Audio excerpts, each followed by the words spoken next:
Welcome everybody to episode 6 of Freaky Tales podcast. First and foremost, I want to thank everybody for tuning in. Later on, I know we'll get some more viewers, but for those of you that have tuned in, we want to thank everyone who has subscribed, who has commented, who has shared. Before we get into it and I introduce my special guest, there's a couple of announcements I would like to make, and I hope you guys take this serious. Last week, we experienced a lot of negativity on the live chat. The live chat's supposed to be fun, where we all enjoy, and we all just talk about or share whatever you guys like to amongst yourselves. But when you start getting racial slurs, when you start getting people talking about my guest, or people just talking about other people on the live chat, it becomes something negative, and that's not what we want to hear. So what we're doing is just sending out a message that if that starts again, you will be blocked immediately. So we just want to warn you, if you want to stay on Freaky Tales podcast and enjoy the show, the last thing we want is somebody to feel uncomfortable while they're watching over somebody that wants to put other people down or say something racial on here. That's the last thing we want, is negativity. So I hope you guys enjoy the show, and I hope you guys respect my wishes and respect this podcast. So we want to thank you once again for joining us. And the other announcement I want to make is that we are working on, and hopefully soon it'll be up, the Freaky Tales podcast online website where you can order merch. We're still working on that, but should be up soon, maybe in a couple of weeks, or if not sooner, where you'll be able to buy shirts and other merch. Other than that, right above me, it should be the email, freakytailpodcast@gmail.com. If you guys want to share some stories, if you guys want to share something paranormal, something that's happened to you guys, something that it's unexplainable, and you just want to share it with us, then I encourage you to share those stories with us at freakytailpodcast@gmail.com. Or if you care to follow us at freakytailpodcast.com on Instagram. On Instagram, you can follow us there for future content. So once again, thank you, and I hope you guys respect our show. This time, I would like to introduce my special guest, Magic Girl. Thank you for coming and joining us, here at Freaky Tales podcast. Mm-hmm. So before we get into the meat of what we're going to talk about tonight, I would like for people, and it may come as a surprise, your background, if you care to share a little bit on what is your background and why you're here. Yeah, definitely. A lot of people do know, but for those who don't know, I've worked in the funeral industry for about 5 years. And my position in the funeral home was to work directly with the decedents. So that included like hair and cosmetics, casketing, removals, bathing, etc., etc. So I dealt directly with the deceased. Wow. Okay. You even said bathing. Mm-hmm. Wow. And now let me ask you this, for those that may be wondering, like, what was it that either motivated you to move into that type of line of work? I never was interested in it. Well, not interested. I just didn't think about going into that line of work. When I was introduced to the opportunity, I was working at a private school for kids with autism. Yeah. And it was just a part-time gig. I graduated high school early, so I needed another job. Legally, you have to be at least 18 years of age to work at a funeral home and deal with people who are deceased.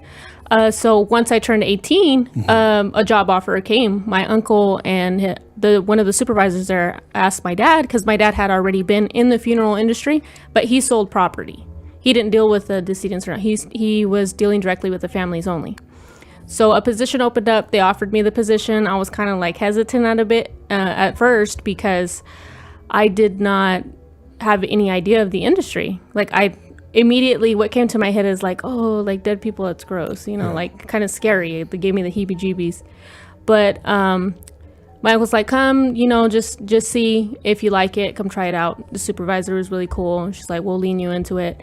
I went for my first day, and I was a little scared, but after the first month, I think it kind of got it out of my system.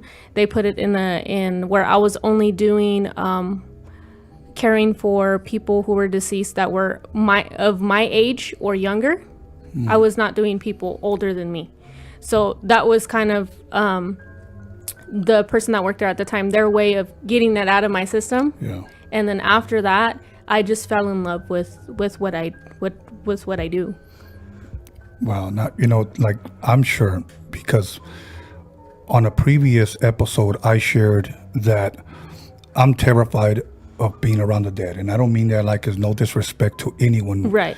But it's just something that I'm just not comfortable with. And I don't know if I'll ever get comfortable with. I attended a lot of funerals, a lot of my close friends from the neighborhood, and a lot of family members.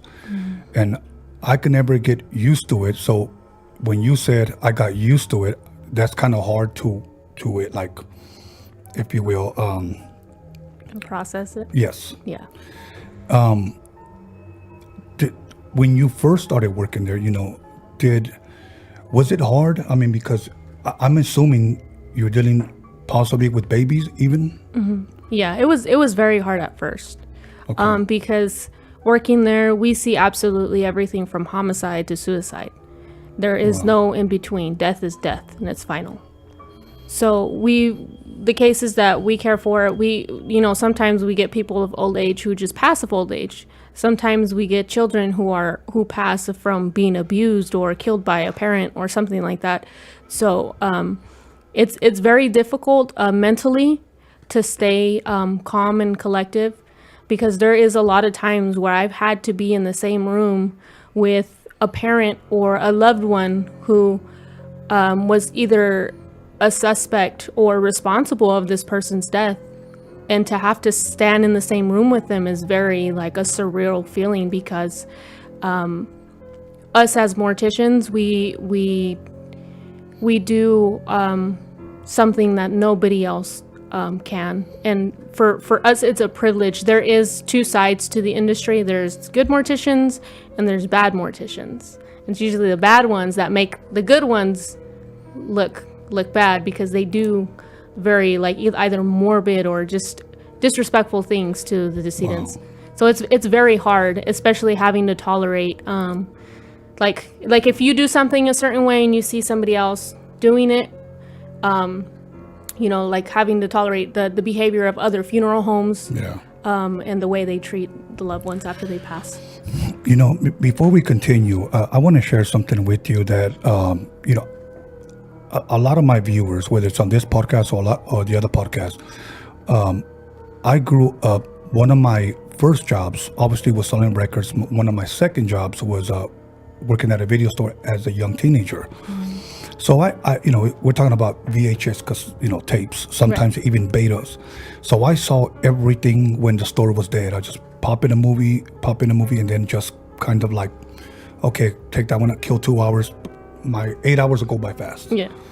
The majority of the time I'd watch would be horror movies. Okay. 1979, to back it up, when VHS first started coming out, my brother used to go to the local video store, and he would rent, like, coming from a Mexican family, we watched either it was karate movies, action movie. When I say karate, kung fu, Bruce Lee, or action movies, or horror. 90% it was horror movies. My brother brought home a movie called Phantasm that came out in 1979. And the weird part about it, the part that scared me the most watching that movie, and most of you watching or listening to us on the podcast, look up the movie Phantasm. Came out in 1979. They've actually had more movies since then, but this was the first one. And there was a kid that used to go and hang out at the mortuary. And for some reason, he was always intrigued by this tall town mortician. This guy was really tall, old guy. And one day he's hiding behind some bushes, and he's got these binoculars, and he's just like spying on the mortician. Right. He comes out of the mortuary, goes into like what we would call a hearse, opens it from the back, and the mortician looks around, and he takes the casket out and carries it by himself. I don't know why, but Right. that the superhuman strength of that scene, carrying a casket by himself, we know it's impossible. Right. Okay, but in the movie, first time I saw that, it was just different, and the kid looked like, what the hell? So he knew that something was up Right. with him. Right. As you continue to watch that movie, a lot of paranormal things happen within that mortuary, and that's what made that movie intriguing. That was the town's mortician. Now, quick question, since you are a mortician, and you'll be surprised how many people probably do not know that. I know you said that some Right. people do, Right. but news travels fast and they'll find out that you work with the dead. Right. Did anybody ever think, as weird as that may sound, just like in that movie, everybody thought the town mortician was weird and crazy. Did any of those rumors ever go out about you? No, I think it was all more like surprise, like what the heck? I think people's speculation of the image of a mortician or a funeral director is like some old creepy guy or some Yeah. old creepy lady. Yeah. You know, they never expect people so young or just people out of the ordinary. I want to say maybe 60% of people who are in the funeral business alone in my city in Bakersfield are under the age of 30. Okay. So it's all young. It's all like people my age. I'm 25, and I've been with working with the funeral home since I started when I was 18. Wow. Well, I mean, just again, I don't know if you understand when I get, like you said earlier, the EBGBs about working with the dead. I just couldn't be alone in a room with a dead person, especially I don't even know them. It's just, Right. to me, it's weird. It's kind of like, maybe I got traumatized early on in life because of those type of movies. Yeah. You know, it's kind of like watching The Exorcist and talking about demon possession and somebody possessed by the devil, and then watching movies like Jaws, where for years people, or for months, even now, I got family members that are traumatized of going to the beach because they're afraid of sharks. Yeah. You know, so I think because those movies were so new and so different at that time that it's lasted a memorable lifetime is engraved in our heads of some crazy, creepy stuff. So, Yeah. so since I brought up that there were paranormal things going on in that mortuary in the movie, and it was just a movie. In real life, have you ever experienced anything like that that you can share with us? Myself, I was coming home from, we were doing a removal from LAX. So, No, I'm sorry to interject, but when you say a removal, for those that may not know, can you, what is that? yeah, a removal is when we pick up the decedent from a destination and transport them back to the funeral home. Okay. Whether it is a coroner's office or the place of death, or most of the time, there's only three places where a decedent will be picked up from, where a mortuary will pick up the decedent. It's either LAX, an airport, another funeral home, or a convalescent home. Oh, okay. And usually only the residents if the decedent was under hospice. If the death was like suspicious or something, the coroner steps in and we have to pick up from the coroner's office. Unless the coroner releases on the scene, which is very rare that they release the body on the scene. Right. The morticians never set foot on a crime scene. So when we say removal, that's pretty much what it is, where we're picking up the decedent from the place of From death. either one of those places. Correct. Okay. I think it was about like 2 or 3 a.m. It was me and my partner. We were fairly new. I think we were about 4 or 5 months in. We just barely got hired on. And there was only a staff of 4 of us, and we were serving anywhere between 17 to 20 families every 14 days. So that is a lot. And Wow. and we were doing the removals and the funeral services and setting up and doing everything. So we were super busy. We literally lived there. So it was like 2 or 3 o'clock in the morning. We were returning into the funeral home from LAX. It's very dark and it's gated. So we were pulling up to the garage and we noticed that there's 2 stories. There was a light on top in the break room. And I turned to her and I said, "Did you leave the light on?" She said, "No." She's like, "I turned it off when we left." And she's like, "Oh, I wonder if so-and-so's here." Yeah. So we called him and we're like, hey, where you at? He's like, I'm at home. I went home to take a shower. And she's like, did you leave the light on? He's like, no. So when I looked out the window to look back up, I see like a black, like somebody was looking at me through the window. Like, you know, like you see a shadow? Yeah. Like just like somebody, like a shadow of somebody standing there. And I was kind of like, what the heck? And we were kind of scared because at that place, we didn't think anything like supernatural Right. or paranormal because there was like a lot of homeless. Our thing is like homeless can get in there. Anybody can be stuck in there, right? Sleeping. But what freaked us out is that when we were pulling into the garage, we kept hearing like footsteps upstairs because the floors creak. Whenever you walk into a certain area, the floors creak. Right. And we freaked out. Like we literally unloaded and we were out of there. We didn't even stay there the same night. And that's like the closest thing to me actually seeing something. And there's been another occasions where I just feel a very nasty, heavy, disgusting presence. Right. I feel like somebody's in the visitation rooms. There's two visitation rooms, a women's and a men's room. And when you walk through that hall, for whatever reason, you just feel like someone's always breathing down your neck. Wow. Like whether you're walking alone with somebody, and it just feels like there's always somebody breathing down your neck. Wow. See, now you know what I'm talking about. I can't be around that.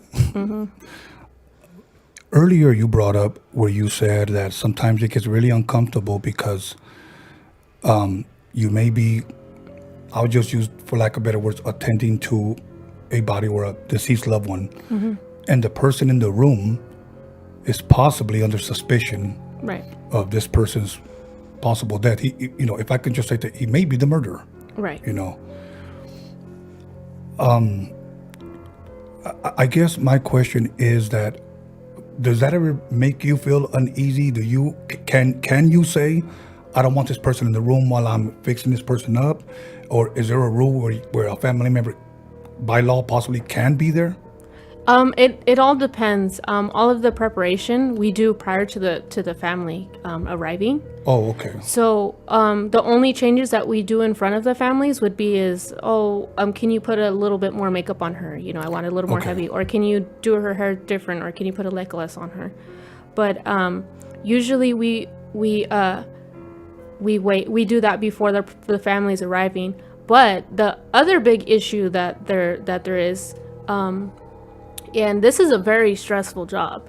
It will consume your life all the way around, because we're not only dealing with death, we're also dealing with people who are emotionally unstable at the moment and are not thinking correctly. So we got to deal with possibly a man who was married and separated for like 10 years, and he has the girlfriend, and now the girlfriend and the legal wife are fighting because the girlfriend has no right or say over what happens to her husband's body, because legally whoever's legally married is the next of kin. And if that person is deceased, it would be the children after the next of kin. Wow. So we have to deal with like all the arguments and fights. And just recently, there was a funeral, and there was a drive-by shooting, and somebody got shot and died at a funeral not that long ago, about 2 or 3 weeks ago. So, if I'm correct, let me just paint a picture. There's a funeral going on. Families there weeping over a loved one. Someone decides to drive by and shoot up the funeral. Wow. And you know, it's a lot of emotions, like crazy emotions, like that are just in that room. And 99.9% of the time, the family takes it out on you. And you have no idea what's going on, no clue. You just try to kind of be the peacemaker and try to do everything calmly. But 99.9% of the time, you're dragged into the entire situation, like full throttle. Yeah.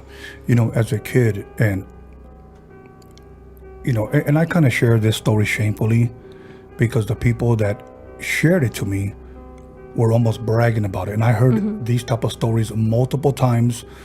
As when I say a kid, as a young teenager, 14, 15, 13 years old, and I grew up in the hood, okay? And when I say that, in my neighborhood, and not to name names, I would never do that, but whether it was my neighborhood or another neighborhood that I was kicking it at or whatnot, I would always meet what we would call veteranos, the older OGs. Right. You know, I used to meet guys that were my age or even older, in the 60s, maybe even early 70s, that would brag about these, you know, their gang activity. Right. Okay. But what really shook me was one day this one guy said, and he was so drunk, and usually guys start spilling the beans when they're drunk. And I won't say what city I was in, but I started drinking like my first beer, and I got a little buzz. I hadn't had anything to eat. And what happened was that the guy says, yeah, I remember when I went to the funeral, and there was this one guy that we couldn't stand. My neighborhood had smoked him. And just to make sure he was dead, because we weren't sure, because he was like the most wanted rival. He said, we went to the funeral home, we pretended like we were family, and we shot the casket up. Yeah. Now, to me, I wasn't thinking like, wow, that guy's crazy. That guy's, you know, he's loped, you know. It shocked me. Like, it was almost traumatizing to the fact, like, Yeah. you would do that for the family? Yeah. Like, and as I began to grow older, I began to hear more and more and more stories like that. That people, oh yeah, you shoot up the casket, make sure that fool's dead. And I'm thinking to myself, wow, there's actually people like that. Yeah, and it's crazy because a lot of the times these situations are provoked by because of the emotion, the emotion of the moment, and Yes. and there's so I strongly believe that there's so much animosity and so much negativity at the moment of a death, especially if it's like unexpected or you know, horrific. And a lot of the times when these families are fighting and they've never seen each other for years, that brings a certain ambience to the funeral home. And it you know, respecting everybody's beliefs and everything. I have my own beliefs, but this is my personal opinion, that it does open doors for spirits and negativity and paranormal activity to happen in the funeral home. Wow. And, you know, and a lot of people, you know, we've all gone to funerals, but you are like a part of it. You know, you prepare it. You're like you said, you serve, and so you get to see everybody's different emotions. You know, it must be a hard job, and like I said, at least for me, I know you said you're used to it. At least for me, I could never have done that. After attending, you know, after 20 homies' funerals, Yeah. that's when I just threw in the towel and I said, I can't do this no more. Yeah. Let me ask you this, and we'll get into a little bit of the, if you will, paranormal or the freaky, spooky stuff in a minute. But I wanted to ask you this. Has there ever been someone that you worked on personally that you just couldn't fix up and they wanted an open casket? Or, Yeah. Yeah. There's been in multiple occasions. Yeah. And I think that's the hardest part of our job, having to, or being that person having to, like, oh, we're sorry, but you can't view your loved one. There is legal waivers that if we feel that the appearance of the deceased is going to be mentally traumatic to the loved one, like if we feel it's going to traumatize you in some sort of way, we make you sign a waiver that releases all responsibility from the funeral home of us being liable for your whatever mental breakdown you're going to have after seeing your loved one in such in such state. But there has been a lot of times, and I think it's like it's hard because, like, we're human too, and there's times where not only myself, other people that I've worked with, where we have to step aside and just cry and just bawl our eyes out, either because we're angry or because we feel what the family's feeling, you know, not in the exact sense, but it's like I said, it's death, and it's so final. Yeah.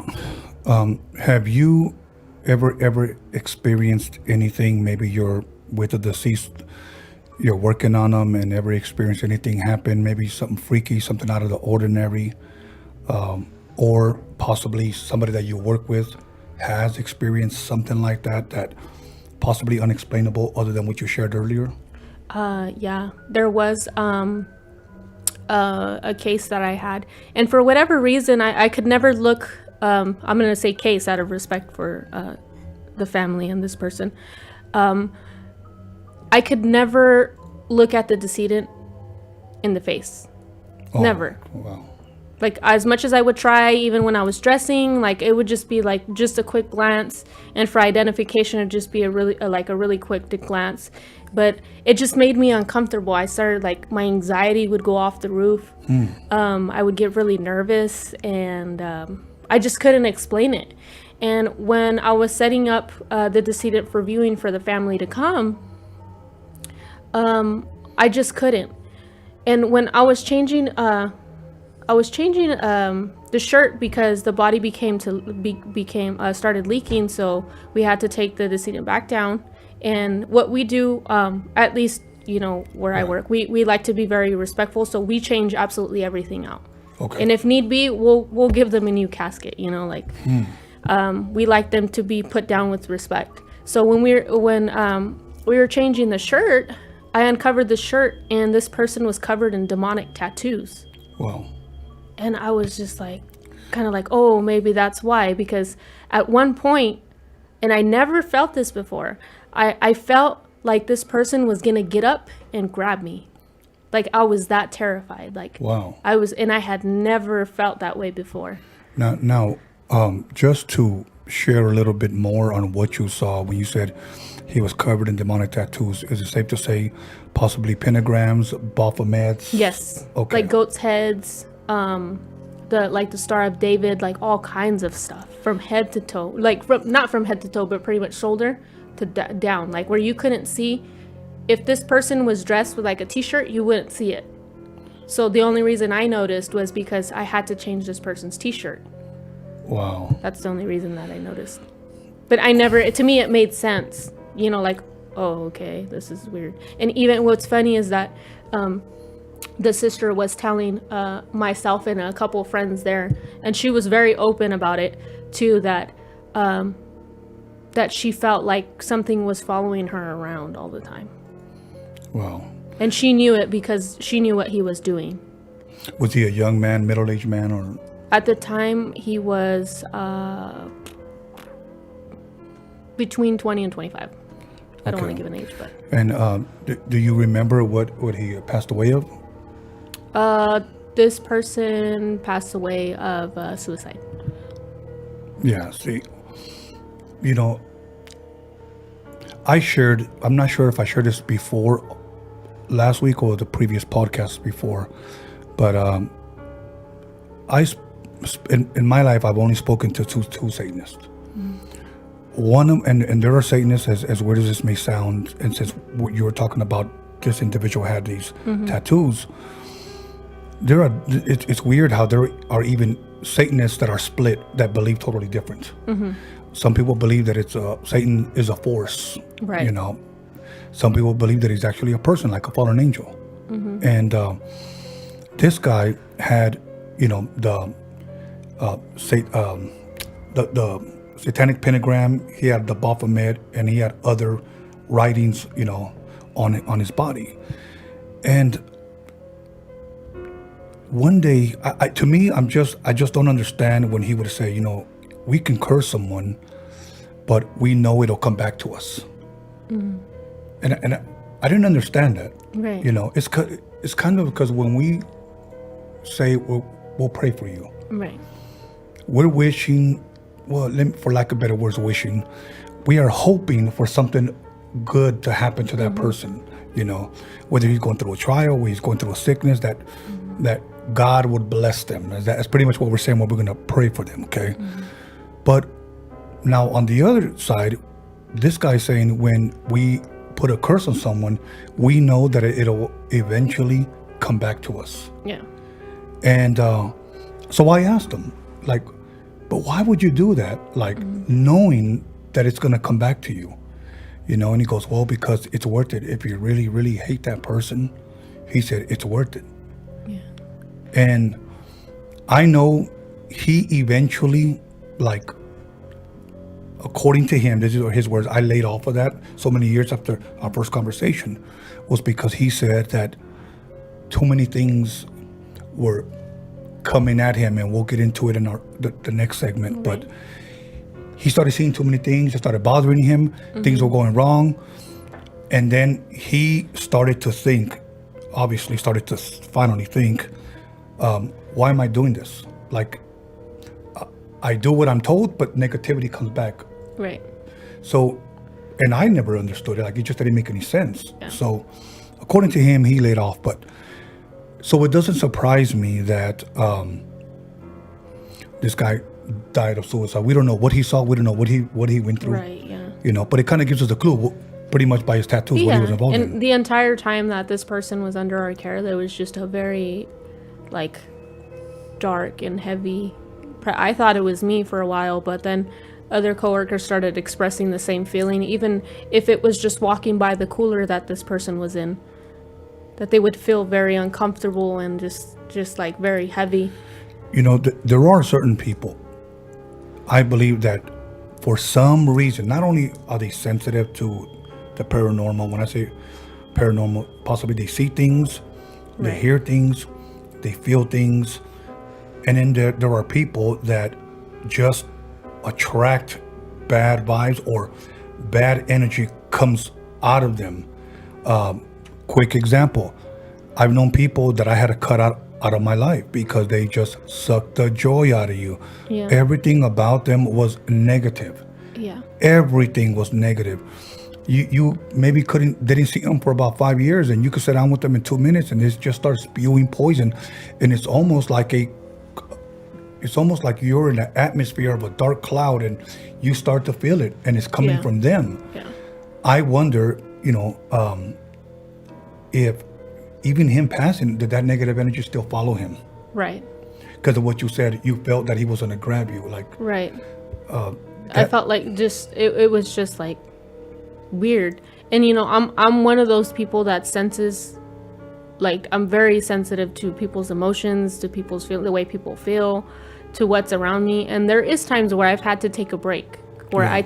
I've had to, resign for a month or two just to get my head space Yeah. and to get my mind right, because it is very mentally draining. And like I said, when you're sensitive to certain things, like, there's a lot of things that bother you.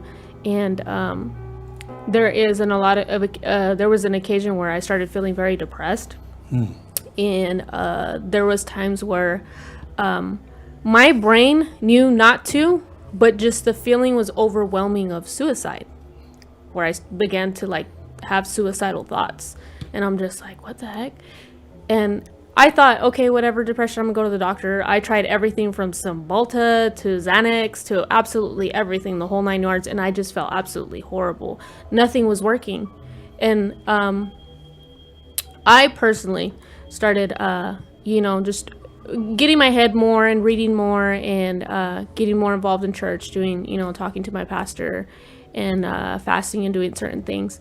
And I just felt it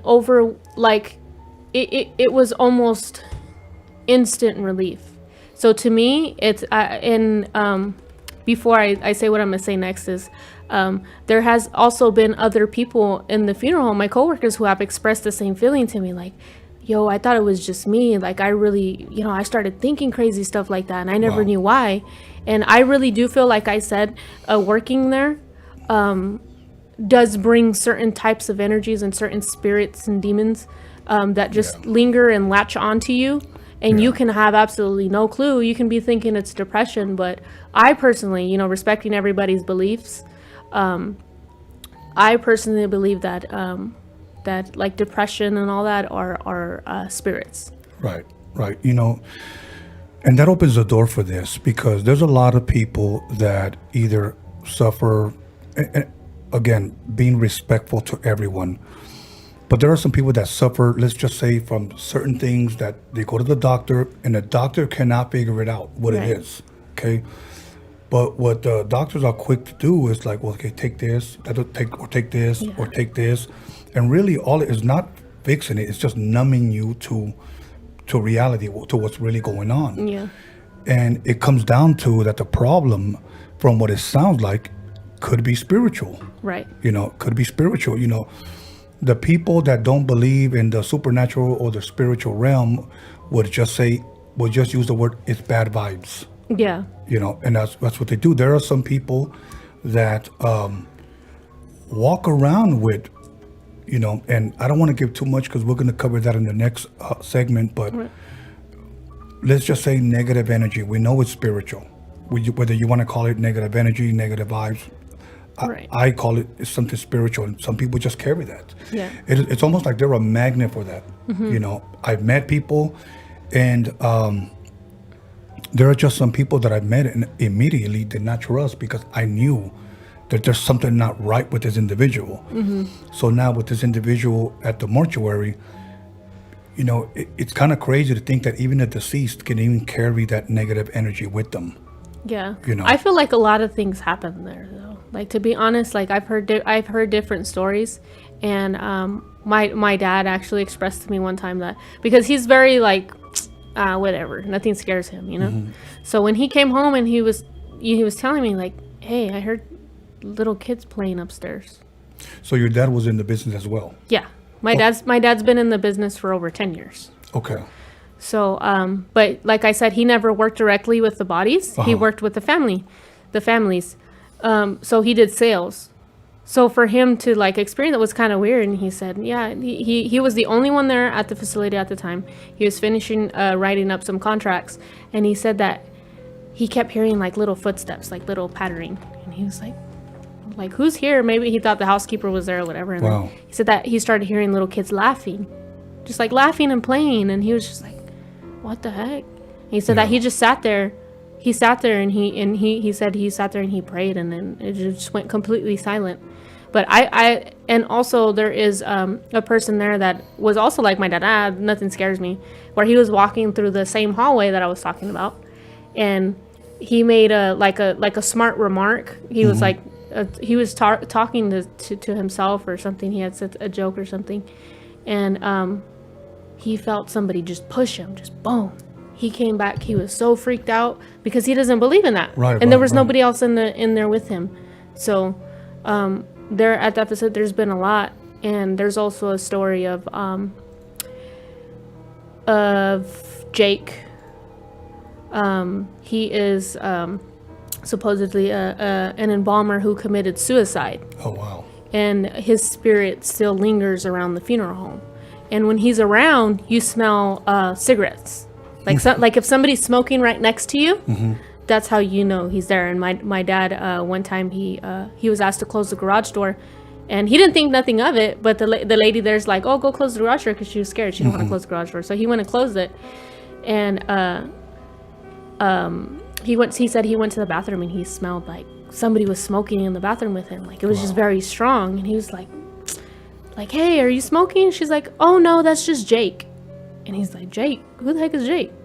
And then he started asking around, and then finally found out that he had committed suicide like years ago.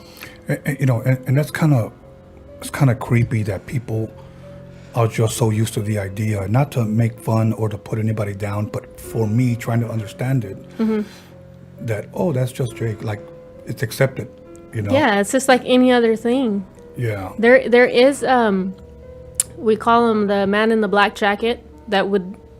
He's occasionally, I think that's the spirit or whatever, the entity that I saw in the window. Yeah. But other people that have worked there in that location, that facility, have seen him as well. Just staring down from the staircase, because to go upstairs, we're downstairs. Everything is completely hidden and discreet from the public eye. So, where everything is, like the handling of the deceased is, it will be in places you would never expect. So there is a staircase to go up to the public, and on that staircase there's very dim lighting, but there's a sharp corner, and in multiple occasions another person who's worked there has seen him just standing there staring at him, and I'm just like, what are you looking at? And he's like, and I remember one time I came in from doing a removal, and I asked him, I said, what are you looking at? And he said nothing. He's like, don't look at the stairs. And I said, why? Wow. And I was so scared, like I didn't want to look. Right. I was like, why? And he said, he's standing there. Don't look. And I didn't look. I didn't turn around to look, and I was just like, okay. And I just like walked, and kept walking. Because to me, like it, nothing really freaks me out. So I was kind of like, oh, whatever, you're tripping, Yeah. You had said something earlier about your father working there for 10 years and how he heard upstairs little kids play. So now we're talking about actually hearing sounds of little kids playing. Right. And then it actually goes a step further where something actually touched him. Yeah. See, to me, like that's... It's just weird. Yes. Like, I think when it comes to things like that, it's just very unpredictable. Sometimes people see them, sometimes they actually, touch or physically harm people. Is it true, because I've heard this before, that the dead sometimes make noises? It is true, but not in the there's a very thin line between science and paranormal. Okay. The paranormal, and that's where the very thin line is at. A person after they die, they do sometimes make noises. They moan, or they burp, or they fart. So really, yeah, and it's just natural gases bubbling up. Especially like if the person has just passed, and it's a very bumpy ride. 9 times out of 10, you'll hear like a burp or a moan, or it sounds like a gargling liquid, almost like just. So it sounds like they're kind of choking, but it's really just the gases releasing from their body. I had heard a story, whether it's true or not. One guy told me years ago that he was there when they were fixing up his father, or I don't know what fixing up meant. Maybe they were bathing him or something. But he said that his father was on his back and he was nude. So he said that he covered up his father's private. I guess out of respect for him seeing his father that way. Right. And he said that he could have swore he heard his father talk. Yeah. Not necessarily a sentence, but maybe a word or two. Yeah. Does that happen? Is that possible? I don't think words. Maybe he moaned or something that made it sound like words. Okay. Because, like I said, it's gas. Everybody's different. It just depends all on the mercy of Mother Nature. Okay. Now, is it possible? My second story that I've heard, again, whether it's true or not, I'm asking you. I asked one of my past guests the same question, and he said, yes, it is possible what I'm about to ask. Is it true that sometimes the bodies move on their own? Yes. Sometimes they do, they jitter, or sometimes it's natural reflexes of the body. And that usually happens before rigor mortis starts to kick in, and rigor mortis is a whole nother thing. But it has to do along with the lines, like a lot of people think that we break bones to make you fit in a casket. We don't ever do that. No, okay. We will never, that's, okay. It won't happen. We'll find a way to make you fit, but we won't go and purposely break your arm. Usually what happens at the time of the removal, after, right before the person is checking in, if this person is passed, what we do is we'll start massaging, or we'll just gently work. Like, say the arm is like this from a car accident and stuff, and we'll gently start to work it until we break the muscles and make the arm go to where we want it to go. But we will never go and just break you. And right. Okay. Have you ever heard of any stories, maybe from coworkers or friends, that bodies have sat up or? Yes. Yeah. Really? I've heard from one of the embalmers that used to work there when I first started, that they were embalming someone, and they turned around to get something out of the drawer, and the body just I don't know, it just sat up, it just almost sat up. Really? They don't know if it was muscles or what, but that the body literally was laying flat on their back, and it stood up like that. Not completely but it just went up. It was crazy. And I was like, are you sure? And she's like, yeah. She's like, it was the scariest thing I've ever experienced. She's like, the first thing that I thought was science. She's like, but as a human, it freaked me out, because, and I also heard another story of I think he's a pastor now. And he goes around telling his testimony. I don't know if it happened here in the U.S. or in Mexico, but that he was on the embalming table, and they had cut his vein to start the embalming process, and he was already bled out almost, and he just woke up. He got up, and he still has the scar, and he tells everybody about his testimony. And he goes around preaching to people because, telling that I was on the embalming table and, respecting everybody's beliefs. Right. That, that God raised him from that embalming table. And, he goes around telling his testimony or his story or whatever. And I've heard it from multiple people too, which is weird. Is that it's not something that, could just one. I've heard it from, I was on tour in New Mexico. And I don't know how the conversation came up. And I told him, I was like, yeah, well, I heard this creepy story about, this pastor who goes around telling his testimony about, he's like, you know what? I heard that story too. He's like, my mom told me about that. So he is a pastor. Right. Okay, just in case people want to Google it, this is possibly available for public knowledge if people want to research it.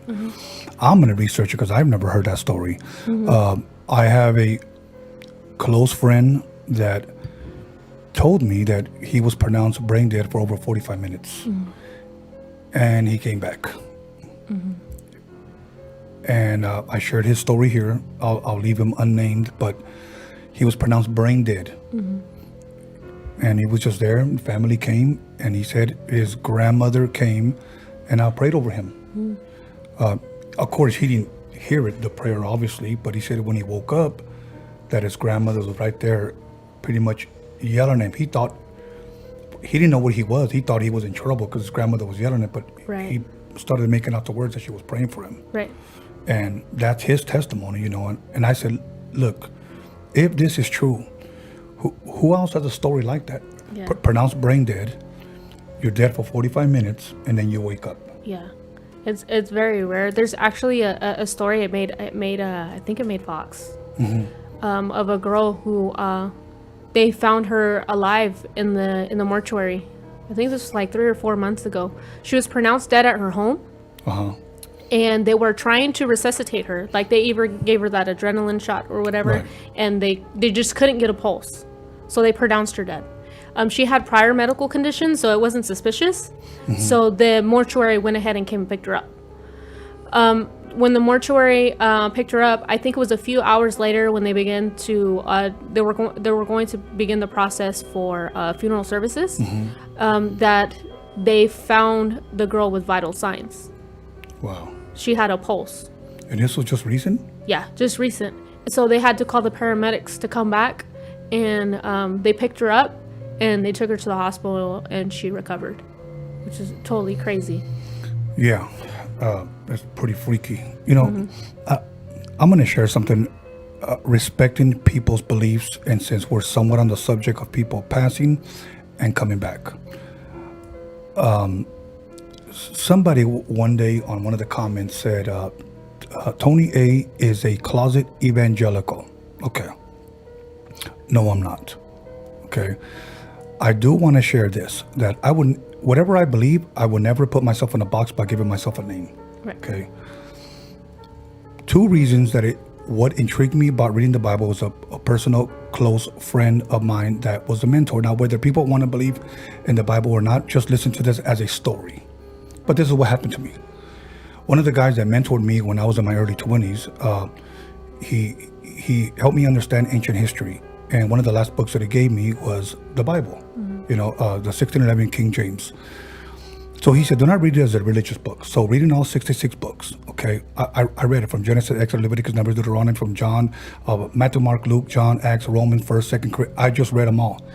I was very intrigued, but one thing that really stood out to me was the death, burial, and resurrection of Jesus. Once again, respecting everybody's beliefs, whether they believe it or not. At least hear me out. In a court of law today, all it takes is one person to say, I saw him commit the crime. So can you point him out? Yes, there he is. Right. That's him. By one person's testimony, you can be convicted do live or go to the chair or be gassed, you know, by one person's. So as I began to read all 4 gospels, okay, and these are eyewitnesses who walked, who ate, who taught, who heard supposedly Jesus teach, okay? A 33-year-old man. They say he died, he was crucified, put in a tomb, and on the 3rd day he rose. Now, it takes one person to point somebody out to convict them, okay, to prove, that's my point, to prove that one person is guilty. Now, I began to read, and it said that after his resurrection, over 500 people saw him alive. Over 500 people. So now, once again, respecting everybody's beliefs, whether people want to say the Bible is being rewritten, just hear me out. It could just be a story, okay? But, and I'm not here to defend the Bible, but I'm just telling you what I read and what intrigued me. Here, one man can put you away and prove your guilt or your innocence. Here, you had over 500 people that saw him. And that's what intrigued me, other than the history part. And that's what caused me to research things. So I guess that's why they call him the resurrection, because he's the only one that ever resurrected. Right. Okay. And stayed alive. From what we know, people have died and have come back. To me, not only is it freaky, but it's also fascinating. Right. Because you would like to sit down and talk to these people and possibly ask them, what did you see? What did you see? What did it feel like? You know? Yeah. There's a lot of things that can happen. Like I said, there's a very thin line between science and supernatural things. Right. Like, we don't know if it was just the human body reacting to whatever, or if it was actually a supernatural experience. Yeah. You know? A lot of, like, we're a lot of the times it's confused because I like to think that we're all human and we make mistakes, and not all doctors are perfect. Not everybody is perfect. Right. So I think it's important to keep our head grounded for certain things like that. But it certainly does, like, hit you like a curveball. No, it really does. It really does. And, you know, for people that they hear me quote the Bible, I don't ever preach at anybody, but I'm just sharing what I simply read because I was really intrigued. Then the story that we hear, you talk about decomposing, rigor mortis. There was a person in the Bible by the name of Lazarus, and we know that he was already dead for 3 days. Right. And Christ called him, and he rose from the dead, according to what these ancient writings have said. Okay. That kind of stuff intrigued me, because when do you ever hear about stuff like that? Right. So that's why I was asking about this pasture. Is it public knowledge where people can look it up? Because if it is, then people should look into it. You know? I've never personally looked into it, like Googled it or nothing. I never had the idea to do it till now.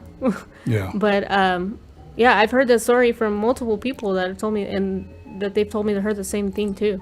And then about the one that just happened a couple of months ago. Yeah, that one was on the news. Wow. Okay. Well, we're gonna go ahead and switch gears up here in a moment. So what we're gonna do, we're gonna take a 5-minute intermission time, and we'll be back. So, okay, everybody. Once again, we want to thank you for tuning in so far, and we're gonna take a 5-minute intermission break. We'll be back, so please hang in there. Once again, freakytales, gmail.com, freakytalespodcast@gmail.com. If you want to email us your story, we'll try to get to them. I always try to get to them. I try to do 2, 3, 4 if possible. Or you can follow us on Instagram at Freaky Tales Podcast on Instagram as well. So we'll be back in a moment. Give us 5 minutes and we'll pick it up wherever we left off. Thank you.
Welcome back, everyone, to Freaky Tales podcast.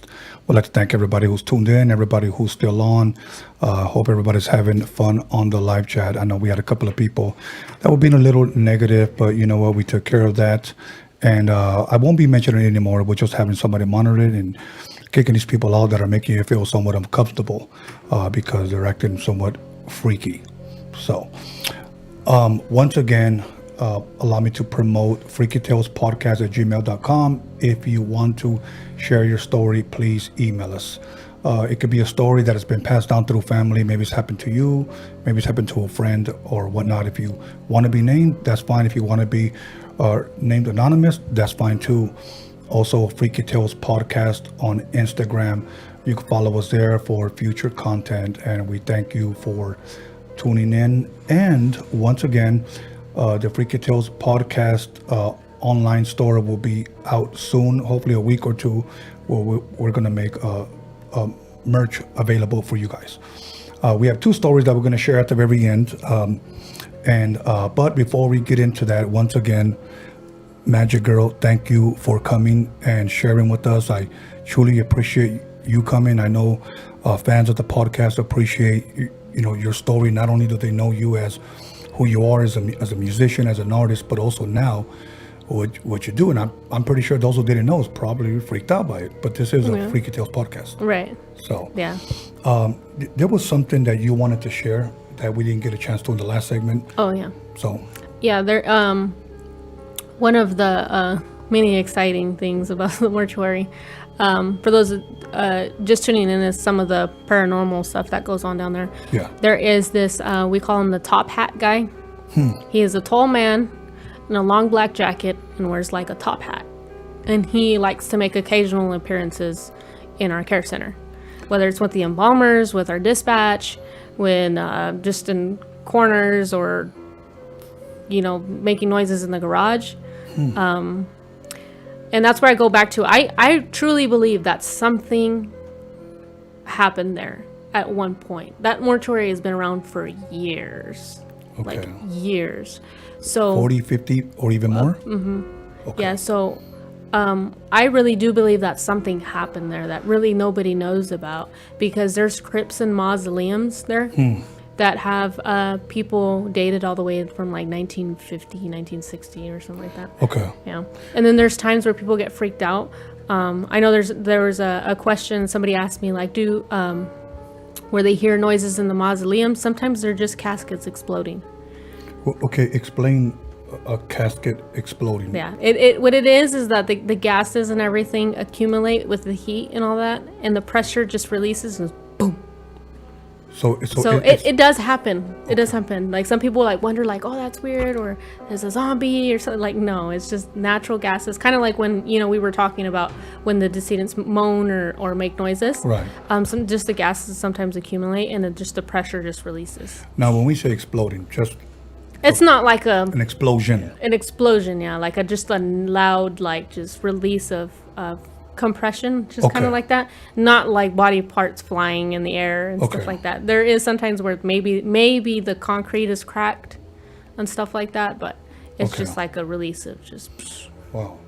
Now when you say a top hat, the reason why I'm asking to be a little bit more specific is because there is a man for years that has appeared all over the world, and they call him the Hat Man.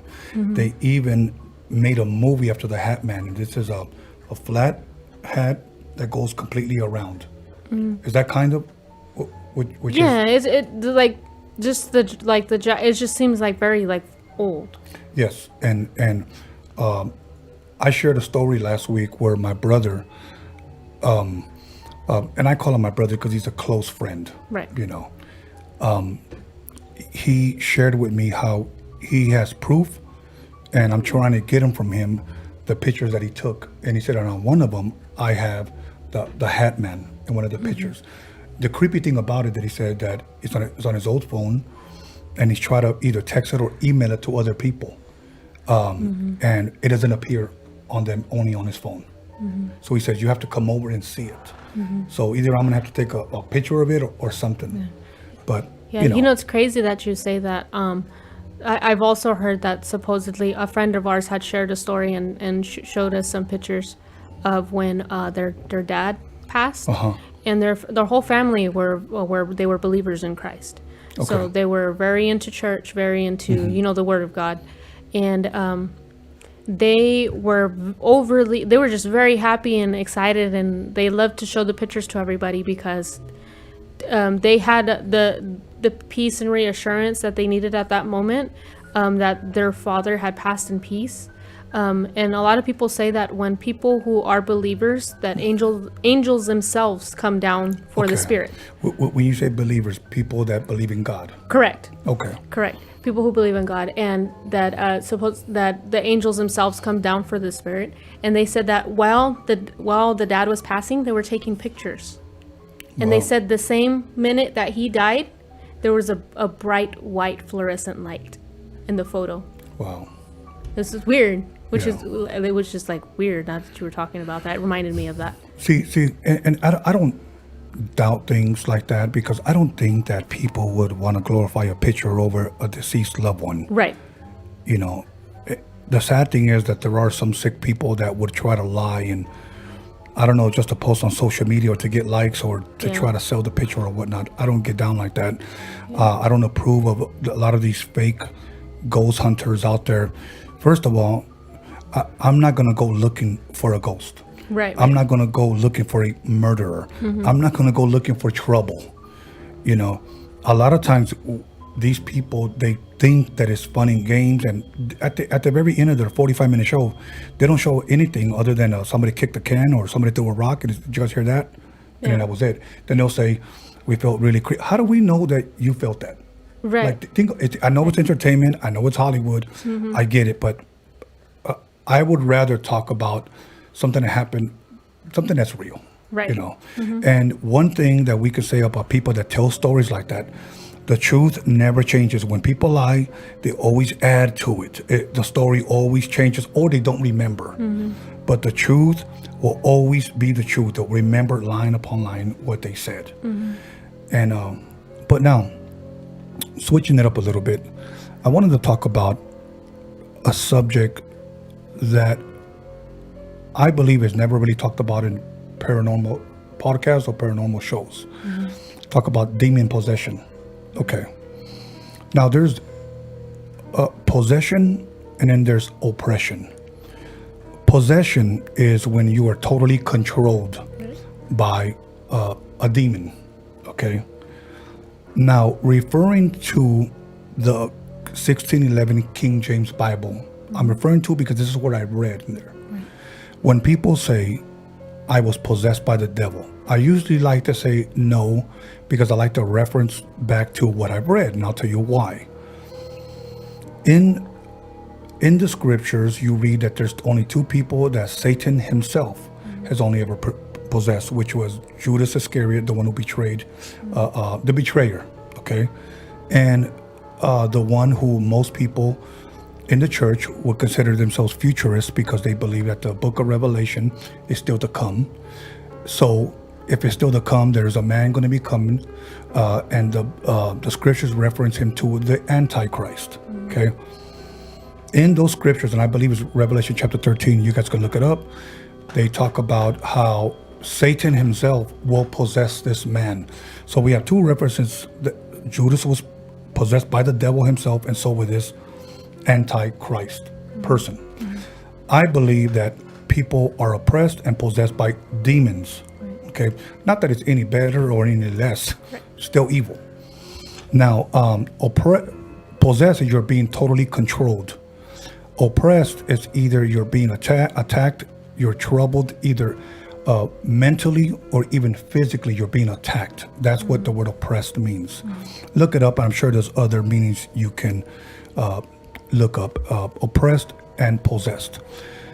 Now, in the movie The Exorcist that traumatized me when I was 6 years old, you know, the girl named Reagan, actually, when they ask her, what is your name? The priest in the movie asks her, what is your name? She says, I am the devil.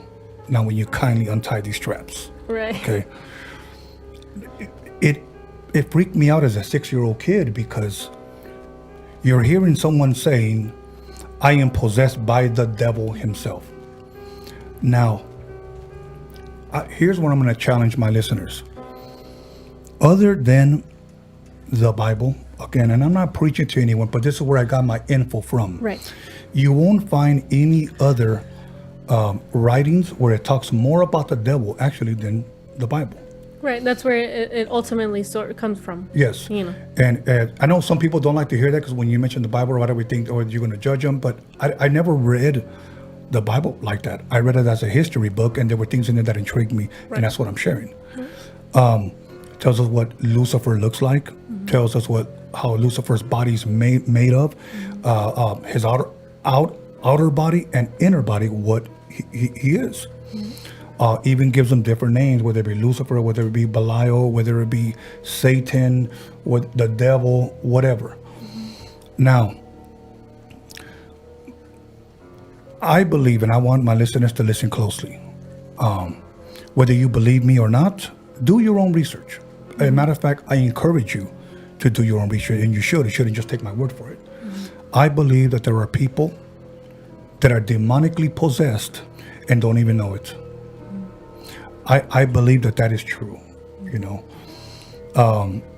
I have been in the presence of demonically possessed people.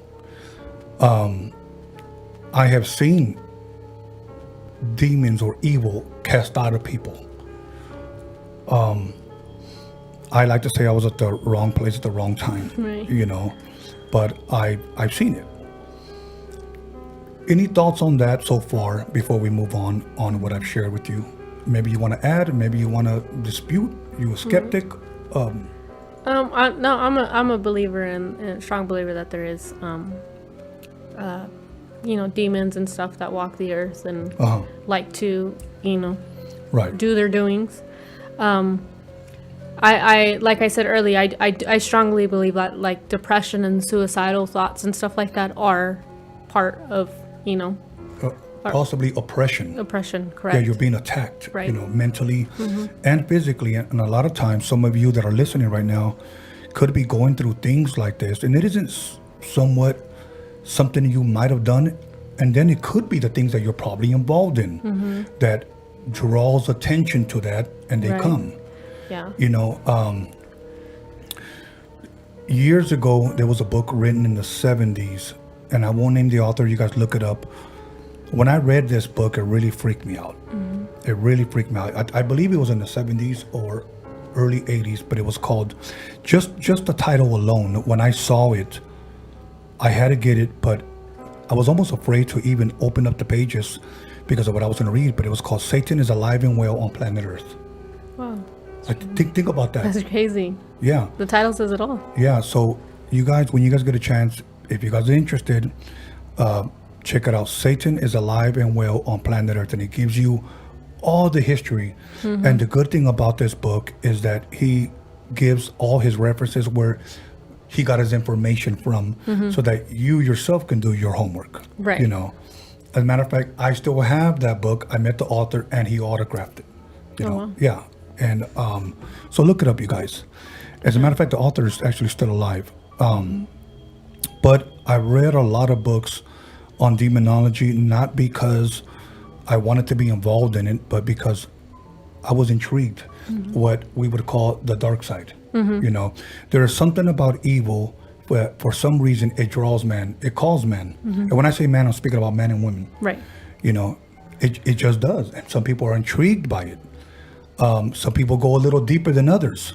And when I say that there are things that you could be doing that can be possibly causing you to be oppressed or even possessed, it's because of the things that you've done, people you surrounded yourself with, things you're involved in.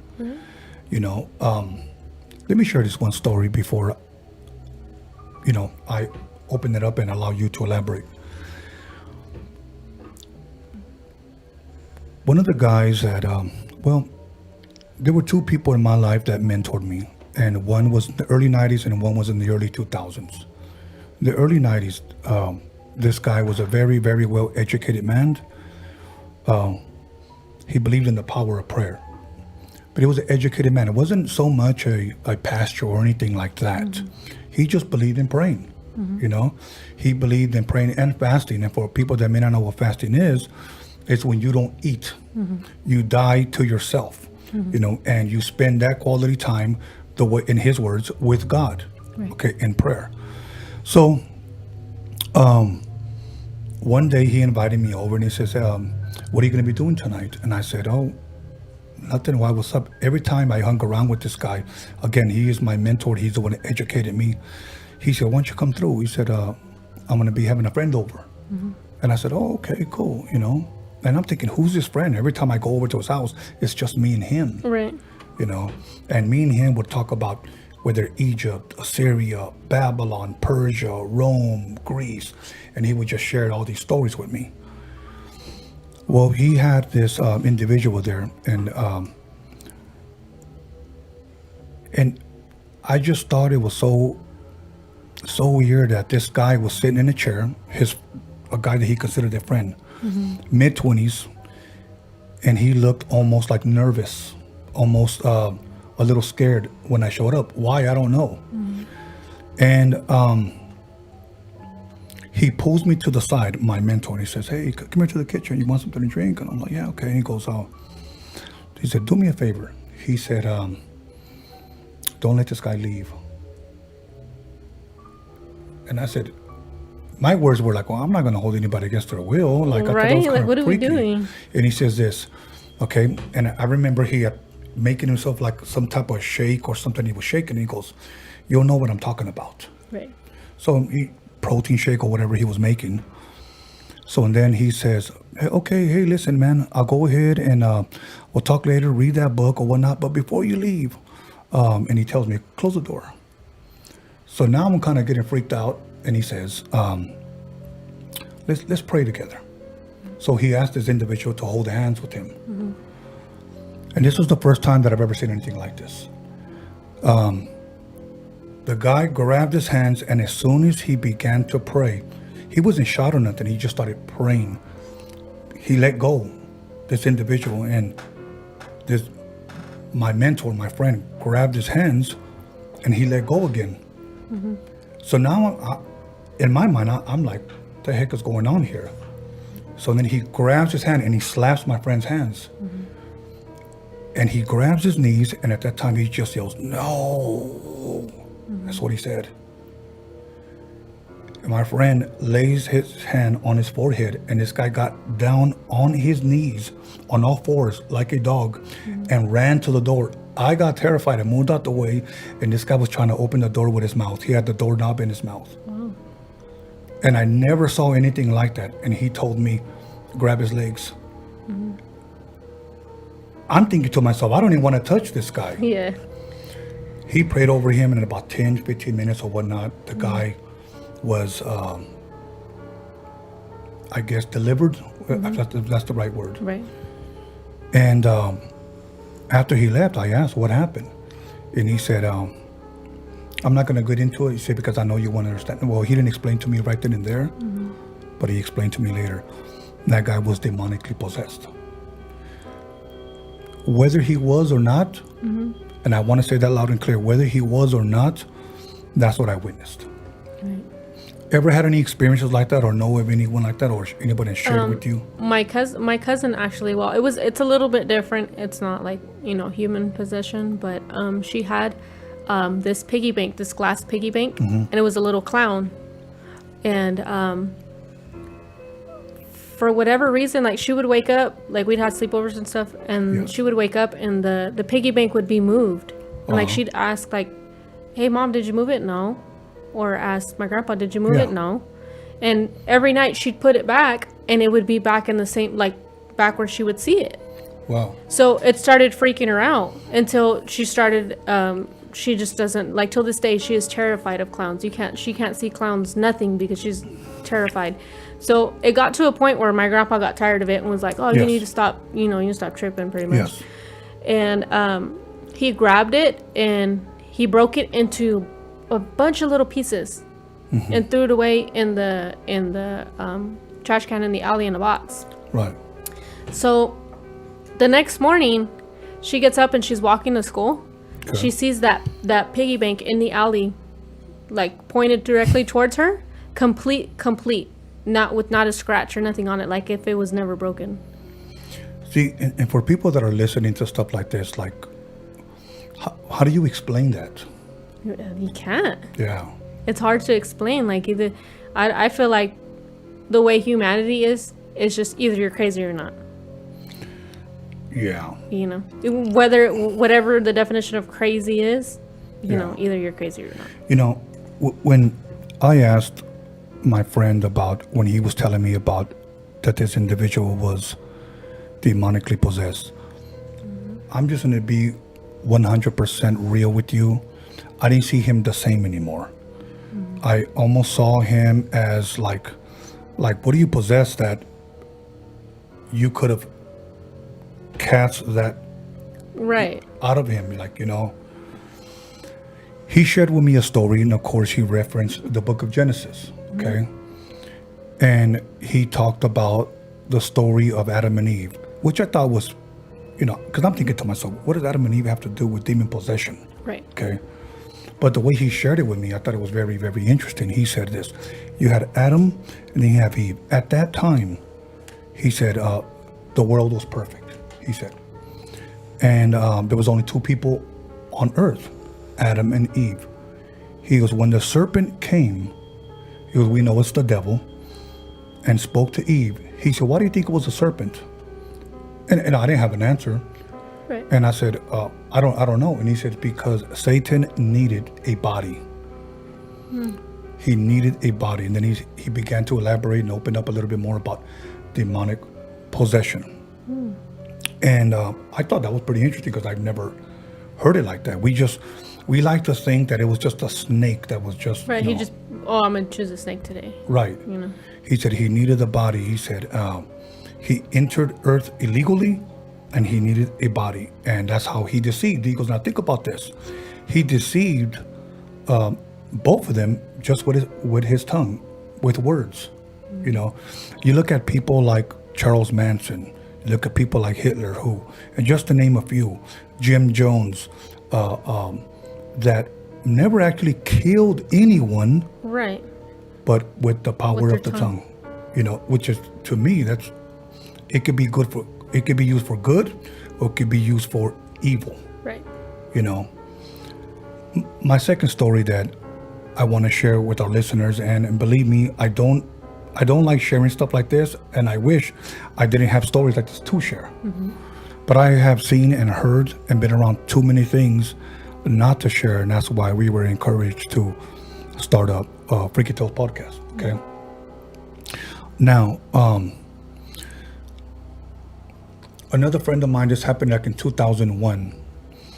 This man was a minister. He was a minister. Well, he is. And he was going to seminary to start up his own church. Okay. He told me that his ministry or his calling was prayer and fasting. He was another praying man. And when I say praying man, let me tell you something. Even though I didn't believe him, Right. he would tell me that sometimes a day he would pray up to 5 hours. I'm not going to doubt that, him. Right. But sometimes I have trouble just saying, thank you, Lord, for this food. Right. But for 5 hours, So one day he calls me, and he would always instill in me good education, whether it be about, anything, just about life, on how to be a better person, how to be a better man. and how to be a better father. Okay. And one day he told me, he says, hey, what are you going to be doing? I believe it was a Tuesday. He said, what are you going to be doing Tuesday? And I said, I don't know. Why? What's going on? I keep in mind, this man is probably in his mid-50s. And he goes, oh, why don't you come over? He said, we're going to have a group gathering. And I said, okay, cool. So I went over there. And what I saw literally changed my life on how I viewed evil and how I viewed the paranormal, the supernatural realm from what I saw. And I wish I could erase it, but I can't. I walk in and there was like 6 people there. And they were praying, and I'll be honest with you, I didn't want to walk in there. I almost felt like I was intruding, so I felt, Right. let me wait outside. Yeah. So he sees me and he calls me in, and I was like, okay, I would walk in through the back door. Come over here. So I waited in the corner. And it was just, as he was dismissing the group, I'm not sure exactly what they were doing. He told the group, I'm going to take prayer requests. Since he was a praying man, he said, I'm going to take prayer requests. Anybody has a prayer request, it could be unspoken, or it could be, maybe you need a financial blessing, maybe you need healing or whatnot. A couple of people went up and he would hold hands with them and pray with them.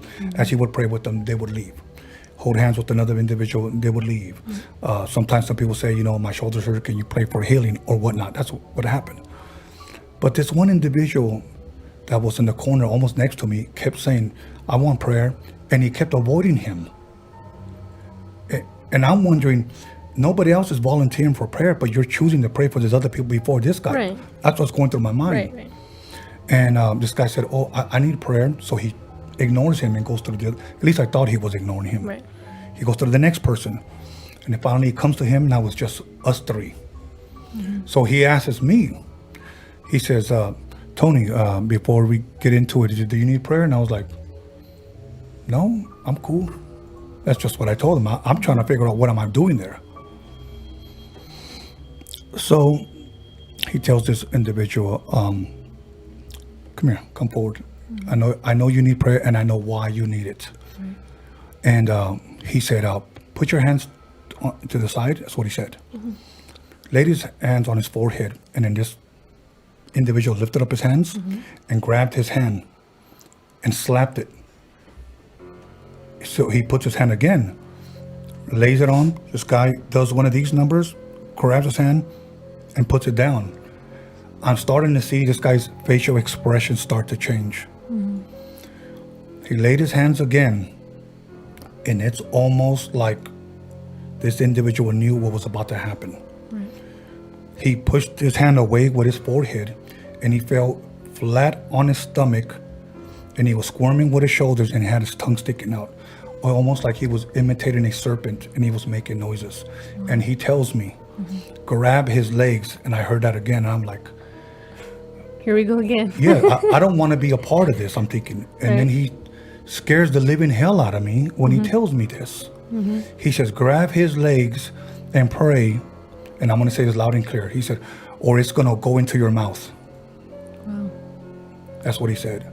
So I didn't have time to say why. Right. So I was just repeating what he was saying. I'm terrified of holding his leg. And this guy had supernatural strength. Right. After about 10 minutes of him praying, he was delivered. You could see, it's almost, it was the second time that I saw someone get delivered from whatever was going on in his life, whether it was a demon or whatnot. Right. They had this glow about them. It was just so weird. And after, when we were sitting down, my friend went to the room to go get him something. So I'm looking at this individual and I'm asking him, what did you do? And here's what he said. His words, not mine. Messing around with black magic. And that's what he said. Messing around with black magic. And I said, oh, okay. I didn't even want to get close to that guy. Yeah. So whatever he gave himself to opened the door for that to come in. Yeah.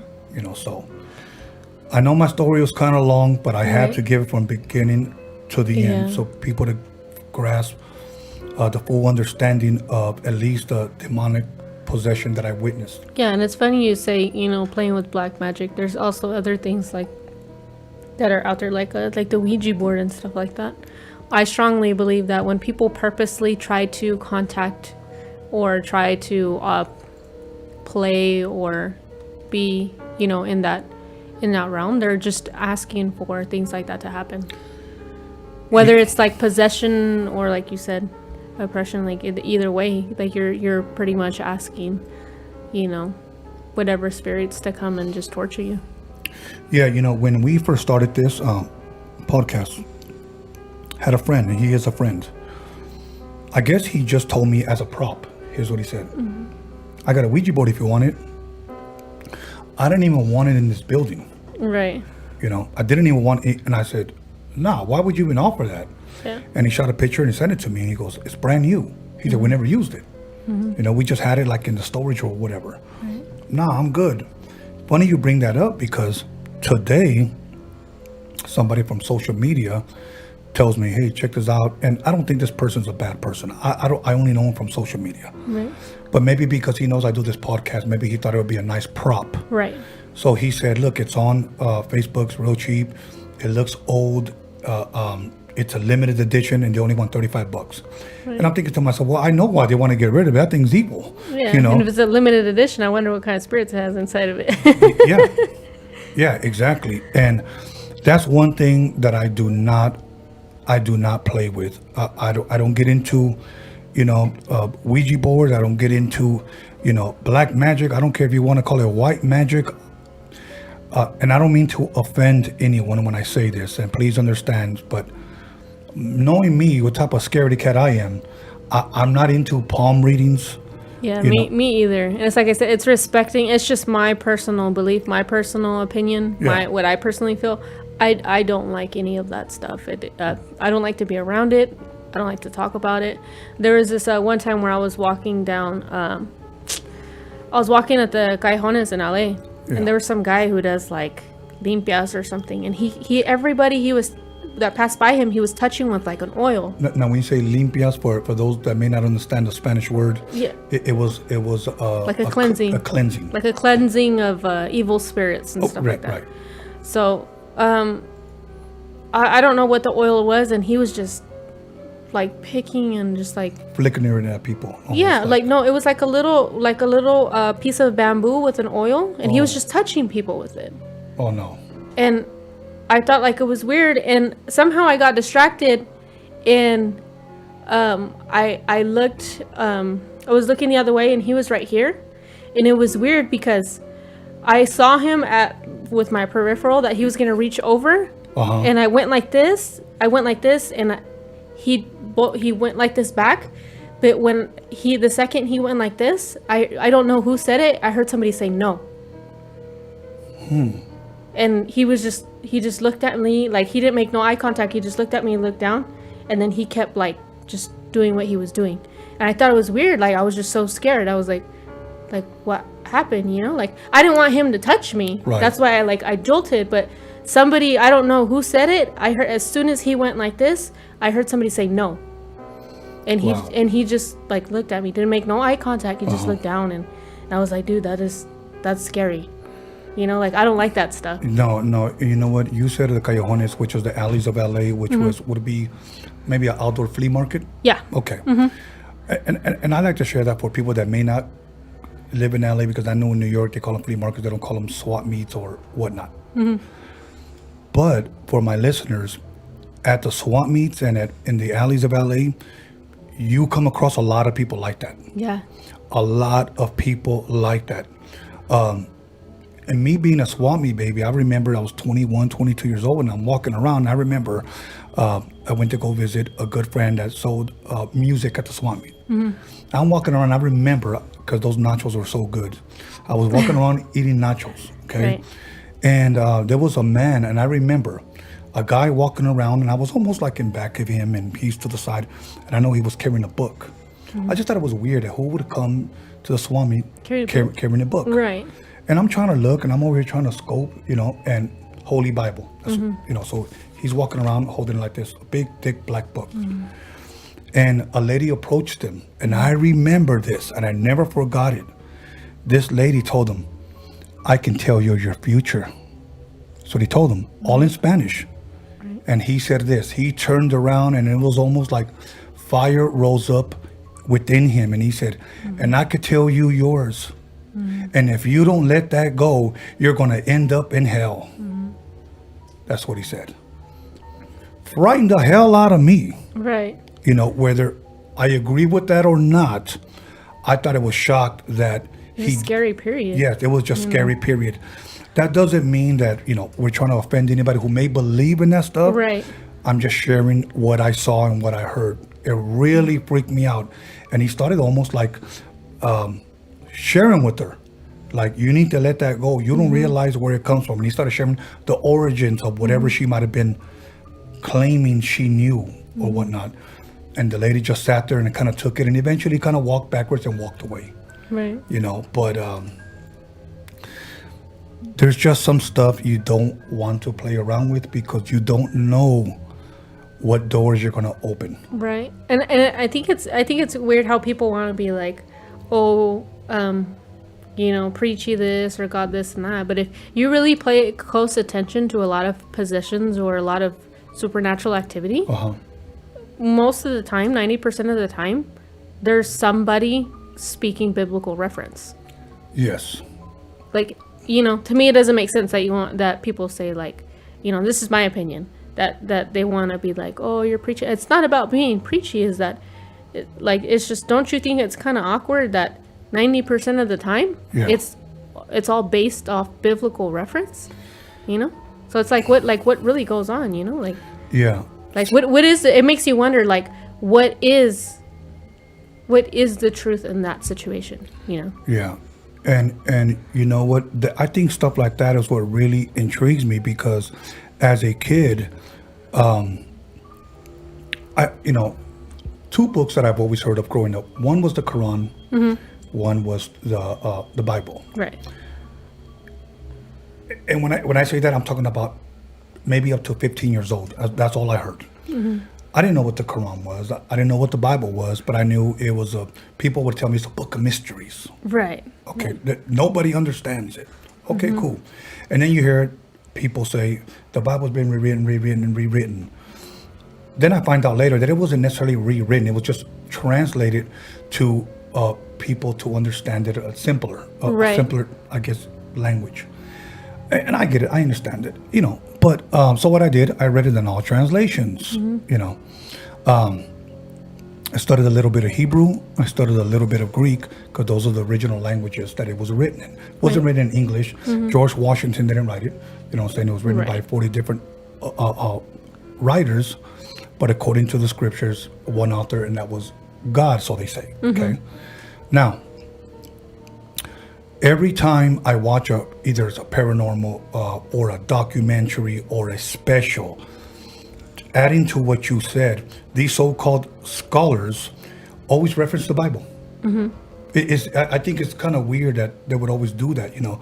Now, if it's not true, why would you reference it, you know? Right. Another thing that I looked into that I really, really like a lot is archaeology. And I found out that many, not all, but many archaeologists, when they go to the Middle East and they want to excavate and they want to look for a certain town, village, or whatnot, whatever might have been built there, they always go to the Old Testament and if it says it was buried there or it once stood there, let's go. And guess what they do? They'll go excavate and it's there.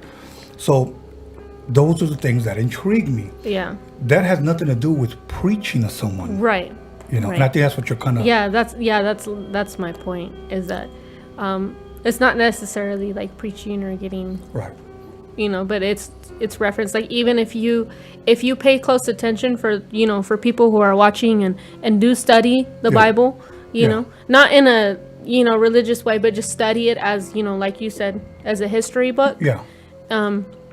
A lot of creatures and monsters that are made up are actually, you can find, not exactly, but similarities to them of things that are spoken about in the Bible. Yeah. So that's why it kind of makes me wonder, like, what is like the Loch Ness monster. Yes. And there is I was watching this thing in it where it was referencing the seven princes of hell, which are the 7 demons. And one of the demons was actually it's even in the Bible, of like a deep sea creature. Wow. That comes out, and that is not like how'd you put it, like it's so powerful, like only God can tame him. Okay. And to me, I thought the first thing I thought was about the Loch Ness monster, like Right. about like a creepy Right. creature in the water that comes out, and Yeah. and stuff like that. You know, and those are things that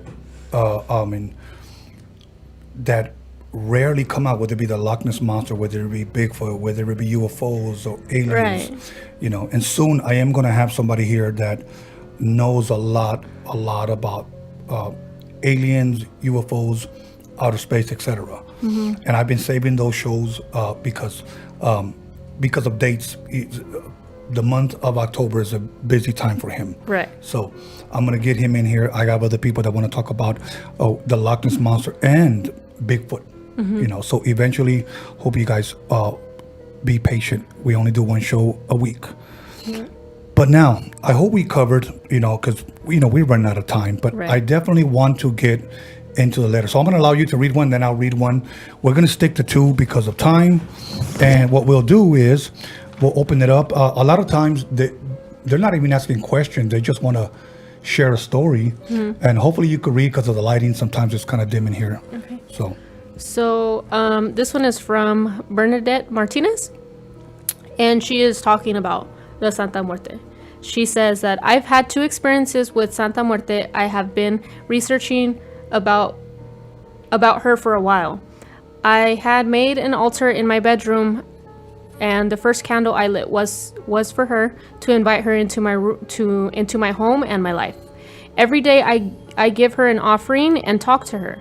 One day my mom was walking in the living room while I was in my room lighting candles and talking to the Santa Muerte. Later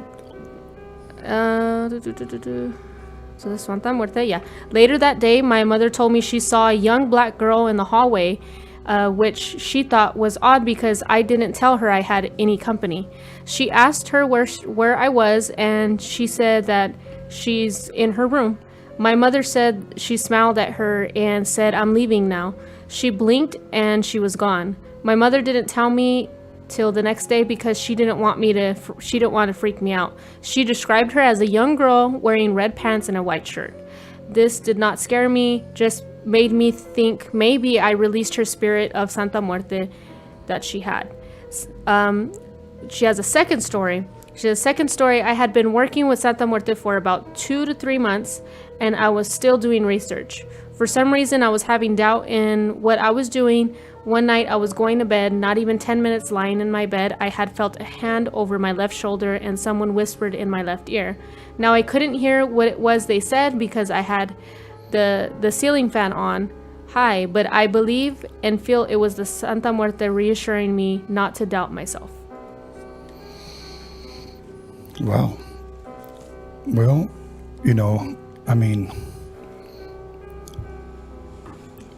how do I elaborate on that?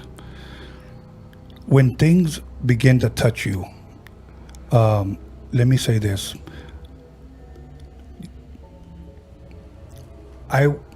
That's something I wouldn't want no part of. Right. I just think I've seen so many things and heard of so many things. Me personally, I'm just like, why? Yeah. Like, are you bored? Like, yeah. To me, it's scary. I don't like any of that stuff. Like I said, I'm very sensitive to a lot of things. And first of all, I want to thank her for sharing that with us. It's interesting because a lot of people won't even come out to say stuff like that. They're like, oh, people are going to judge me. Like I said, I'm not here judging you. I'm just expressing my personal opinions, my personal feelings about it. And that's all we can do. Right. But I think it's really dope that she came out and told her story, because who knows, there might be somebody else, doing the same thing as her, questioning, like, has this ever happened to anybody? Am I the only one? Or, When you start seeing things, supernatural things, paranormal things, however you want to call it, I don't want to see none of those things. I don't want nothing touching me. Right. I've had several stories shared with me where I'm not, these aren't my stories. These are individuals that have shared with me, and they Right. all have the same story. Yeah. Bad things happen to them. Yeah. So that's all I'm going to say, but we want to thank you for sharing your story with us. This story is, this guy wants to be called Homie GTV. Okay. Okay. And he said, here's my story, but it's kind of long because I tell people to please keep it under 2 paragraphs or something shorter than that. And he says, so I've always been a skeptic of the paranormal. I've always used to say that I won't believe in ghosts until I see one. But I didn't want to see one because I would be scared. So you want to see one, but you don't want to see one because you're scared. Right. You're just curious. Yeah, you're curious. Okay, my experience happened several years ago in El Monte, California, when I was in my mid late 20s. My mid to late 20s. Okay. In my house, we have what we call the red room. It was the name because the walls used to be red. We used it as a little office. If you sit facing the computer monitor, on the left side is the kitchen, and on the right side are the windows looking out to the front yard. So one night I was surfing the web. My sister was asleep in one room, and my mom and stepdad were asleep in their room. All the lights were off. The only light was the light from the computer screen. I got sleepy and decided to go to bed. I turned off the computer and began walking across the kitchen toward the light switch. While looking down at my socks, thinking of tomorrow, as I got closer to the light switch, I began to lift my head so I could see the switch. As I lifted up my head, I saw my stepdad walking towards me, and in about 2 steps, it was so dark, we almost bumped into each other. Right when I saw him, I said out loud, "Oh man, you scared me." I even giggled about it. This happened very, very quickly. I turned on the light switch and he vanished right before my eyes. I'm getting chills as I'm typing this right now. The thing disappeared right in front of me at the same time the light turned on. How could it have been my stepdad if he was alive and asleep in the room and my mom was on the other side of the house? Is it what's called a living ghost? He's asking a question. Talking about that, the ghost or whatever it was dressed just like my stepdad and is tall as him. It was about 6'2", white t-shirt, dark color sweats. So when people say the ghosts don't exist, no, I know they exist. But by the way, people have had different experiences in the house. Thank you for your time. Homie G, thank you for sharing that. So what are you saying is that there was, I guess, one light on, the only light from the computer screen. So he's walking towards the hallway. I guess he sees his stepdad. Right. They're almost bumped into each other. He almost giggled, turned on the lights, and he disappeared. That's crazy. But now, I guess what he's wondering is, and I believe I almost shared a similar story to that, where a friend of mine saw his dad, and they spoke for a little bit, turned on the light, and he was gone. Yeah. I've had people, families actually come back. Because usually what happens, long story short, after the funeral services, we do what is called like an after meeting, you know, where we re-meet with the families, check on how they're doing, give them a courtesy call, see how they're doing and stuff like that. And a lot of the times the families like to talk to us and, you know, tell us things, and a lot of the times they tell us about spooky stuff that goes on. And I've actually had families tell me that they've seen their loved ones, like seen them lingering around, and I'm just to myself like, that's creepy, like that's not. I personally don't believe that's, you know, your loved one, but you know, the fact that they sin, there's a lot of people that are scared too, like, I don't know what's going on, like he's not here no more, why did I see him, you know, like I've heard a lot of stories and people telling that they've seen their loved ones after they've passed, you know, and I've heard those stories too. But this individual is saying that he saw his stepdad, I guess, for lack of better words, a ghost, but his stepdad's still alive. Right. That's even scarier. Yeah, and one of my good friends, I shared his story. His father was still alive, and he saw him in the hallway. Right. I don't have any answers for that.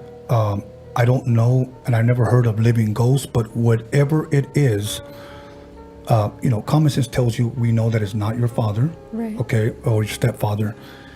Second, I believe whatever it may be, my opinion, I don't think it's good. Right. A lot of times people may want to interact and talk. Yeah. You don't want to do that. My advice to you, you don't want to do that, because once again, you don't know what door you're opening for whatever it is on the other side to come in, because there are Right. doorways that we can open, Right. So thank you, Homie GTV, and what was her name? Bernadette Martinez. Bernadette Martinez. So we thank you. And we come to the conclusion of our podcast.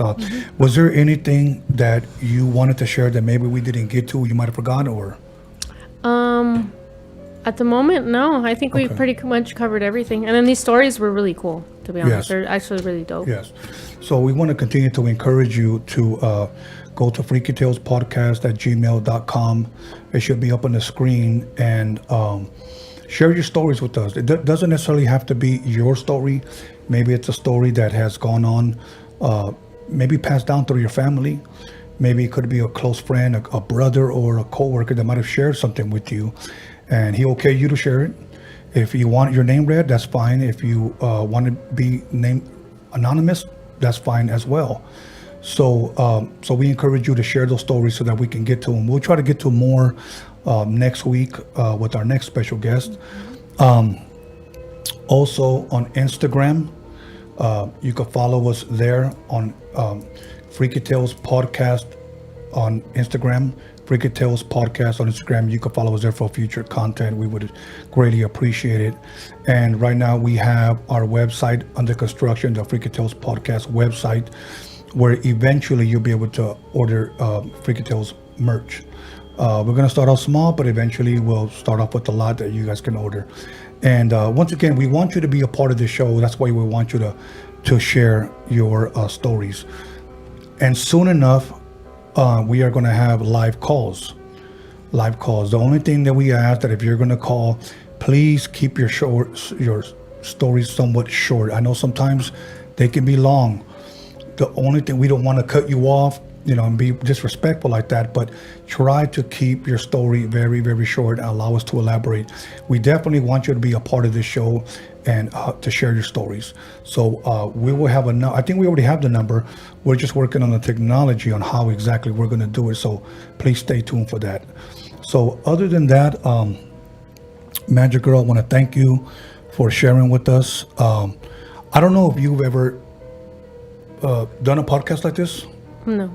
Okay, so we want to thank you for coming and sharing with us. And for people that may not know, I'm pretty sure they probably got freaked out that you've worked with the dead. Mm-hmm. I'm a little freaked out, but I love it. I love it. she said, I love it. We are caretakers for the deceased.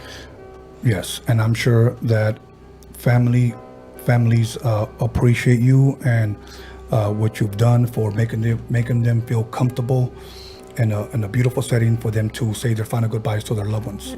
So other than that, anything else you want to say or share? Or no, just thank you for having me, and thanks to everybody who's tuning in. Yes. Once again, I want to thank John Elkins for making all this possible. He is the man behind the scenes.